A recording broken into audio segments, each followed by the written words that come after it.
ఓ నా భక్తుడా, నన్ను నమ్మినవాడా విను. నేను తిరుమల కొండపై నిలబడి ఉన్న దైవం మాత్రమే కాదు, నీ ఉక్కిరి బిక్కిరి అయిన హృదయం వినే తండ్రిని కూడా. నీ అడుగులు ఎప్పుడు అలసిపోయాయో, నీ కన్నీళ్లు ఎప్పుడు పడిపోయాయో, నీ మనసు ఎప్పుడు చీకటిలో తడబడిందో అన్నీ నాకు తెలుసు. ఎవరు నన్ను నిజమైన భక్తితో పిలుస్తారో, ఎవరు కేవలం మాటలతో మాత్రమే పిలుస్తారో నా హృదయం బాగా గుర్తించుకుంటుంది. నీ చేతులు నమస్కారం చేస్తే ఆ నమస్కారం వెనుక ఉన్న నీ ఆశలు, నీ భయాలు, నీ బాధలు అన్నీ నేను చూస్తాను. ఎవరిని నా కొండపైకి రానివ్వాలో అది వారి మనసు పవిత్రతే చెబుతుంది. ఎవరిని రానివ్వకూడదో ఆ పాపాలను గాలి కూడా చెప్పేస్తుంది. నన్ను నమ్ము భక్త, నీ జీవితం ఎటువైపు వెళ్లాలో నేను నీకు దారి చూపిస్తాను. నీ రుణాలు, నీ రోగాలు, నీ అడ్డంకులు ఎప్పుడెప్పుడు తొలగించాలో అది కూడా నాకు తెలుసు. నీ ప్రార్థన అలంకారమై నా హృదయానికి చేరితే, నీ కోరిక కాలం నిండినప్పుడు నేను నీ ముందే నిలబడతాను.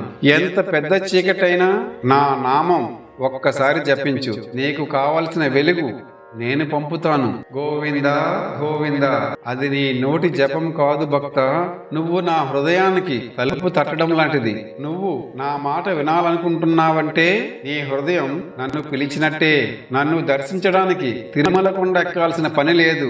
నీ హృదయపు మెట్లే నాకు వైకుంఠం. నువ్వు నా ముందు నిలబడి నమ్మకంతో చెప్పిన ఒక్క క్షణం కాలం నిలిచి నిన్ను వింటుంది. దైవం దూరంగా లేదు భక్త, భక్తి దూరం అయితేనే దైవం దూరం అవుతుంది. భక్తుడా, నీ నడక నాకు వినిపిస్తుంది.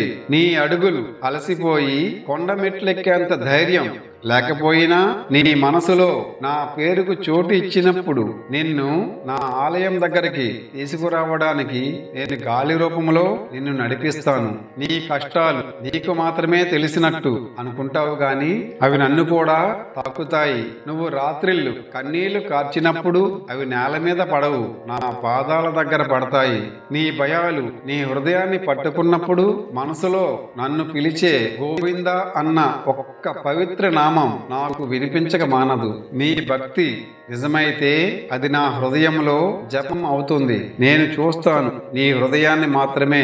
నువ్వు నా దగ్గరికి వచ్చేటప్పుడు చేతిలో తులసి లేకపోయినా, నోటి మీద మంత్రం లేకపోయినా, మంచి హృదయం ఉంటే అది సరిపోతుంది. భక్తి అనేది మాటల్లో కాదు భక్త, మనసును కదిలించే క్షణం. అదే నాకు నివేదన.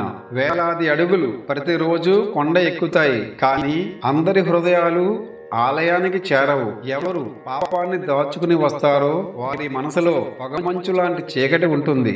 ఎవరు పశ్చాత్తాపంతో వస్తారో వారి హృదయం సూర్యోదయం లాగా మెరిసి ఉంటుంది. దాన్ని నేను గుర్తించకుండా ఉండలేను.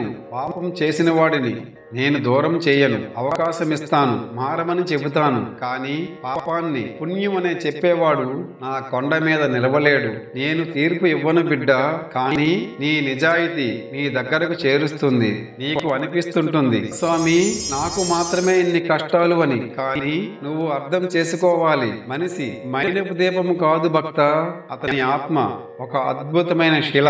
దాన్ని తీర్చిదిద్దటానికి పరీక్షలు వస్తాయి. నీ హృదయంలో పగిలిపోయిన చోట కాంతి బయటికి రావడానికి నీకు అవసరమైన మార్పులు చోటు చేసుకున్నాయి. నీవు విడిచిన ప్రతి కన్నీటి చుక్క నీ బలానికి మూలం అయ్యింది. నీ రుణభారం, నీ అడ్డంకులు ఇవి యాదృచ్ఛికం కాదు.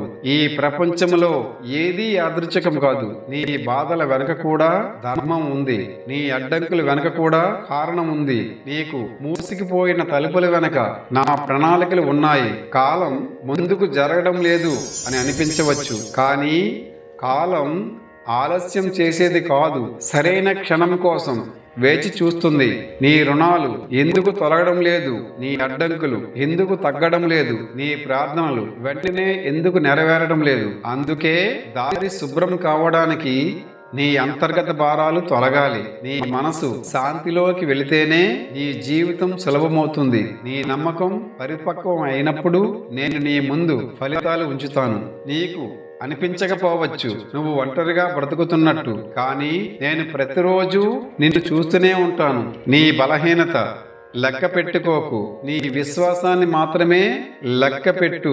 నీ ఆత్మలో గోవింద అన్న శబ్దం నువ్వు పలకక ముందే నేను వింటాను. నేను దూరంగా లేను భక్త, నేను ఆకాశంలోని దేవుడిని కాదు, నీ శ్వాసలోని కరుణను. నీ కోరికలు నెరవేర్చడానికి సరిగ్గా ఏ క్షణం అనువైనదో నాకు తెలుసు. నువ్వు అడిగేది వెంటనే ఇవ్వకపోవడాన్ని నువ్వు శిక్ష అనుకుంటావు, కానీ అది నీకు రక్షణ. నీ భవిష్యత్తుకి ప్రమాదం అవుతుందన్నప్పుడు నీ కోరికలను ఆలస్యం చేస్తాను. నీ జీవితం నిలకడగా ఉండాలంటే ప్రతి కోరిక వెంటనే నెరవేరడం కాదు, సరిగ్గా ఎదగడానికి కావలసిన దారులు తెరుచుకోవడం ముఖ్యం. నేను నీకు ఇవ్వని ప్రతిదీ నీకు తప్పించాల్సినదే. నువ్వు నా దగ్గరకు వస్తావు, ప్రార్థిస్తావు, అయినా ఎందుకో మార్పు కనిపించదు అని అనిపిస్తుంది. చెబుతాను విని భక్త, సూర్యుడు ఉదయించేటప్పుడు ఒక్కసారిగా వెలుగు రాదు భక్త. నెమ్మదిగా, మృదువుగా, తెలియకుండానే సూర్యుడు వెలుగుని ప్రకాశింపజేస్తాడు. అలాగే నీ మార్పు కూడా సూర్యుని ఉదయపు వెలుగు వలె మార్పు చెందుతుంది. నువ్వు గోవింద అని నన్ను పిలిస్తే నేను ఉన్నాను భక్త అని మృదువుగా నీ మనసులోనే పలుకుతాను. భయపడవద్దు భక్త, నీ పాదం తడబడినా నా చేయి నీ భుజాన ఉంటుంది. నీ జీవితంలో ఏది జరిగినా, ఎంత పెద్ద చీకటి వచ్చినా, ఎన్ని అడ్డంకులు వచ్చినా నా చేయి నీ మీద నుండి ఎప్పుడూ తొలగదు. కొన్ని రోజులు తుఫాన్లా దొరలవచ్చు, కానీ నేను నీలో పెట్టిన ధైర్యం ఏ తుఫానుకి లొంగదు. నన్ను మనస్ఫూర్తిగా పిలు, గోవిందా గోవిందా అని. ఆ మరుక్షణమే నేను నీలోనే ఉంటాను, నీ దగ్గరే ఉంటాను, నీకు రక్షణగా నేనే ఉంటాను.